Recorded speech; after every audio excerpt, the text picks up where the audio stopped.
இந்த இடத்துல 10/11/2022 முதலமைச்சர் ஸ்டாலின் நடத்தின கூட்டம்.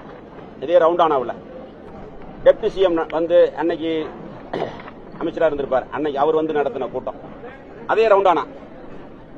கனிமொழி வந்து நடத்தின எம்பி தேர்தலுக்கு கனிமொழி வந்து பிரச்சாரம் நடத்தினது அதே ரவுண்டானா.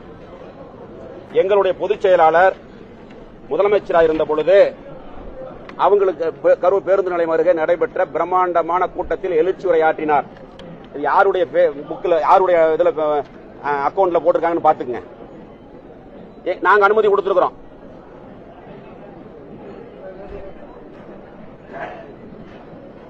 நான் சொல்றேன், பேருந்து நிலையம் அருகில அந்த அகலமான ரோட்ல அனுமதி கொடுத்து கூட்டம் நடத்தி இருந்தால் இந்த 41 உயிர் போயிருக்காதுங்கிறது என்னுடைய கருத்து. ஆனால் இதுல அரசியல் பண்ணிக்கிட்டு நீங்க நடத்துறீங்க. திமுகவுக்குனா ஒரு சட்டம், இதுக்கெல்லாம் அனுமதியே கிடையாது.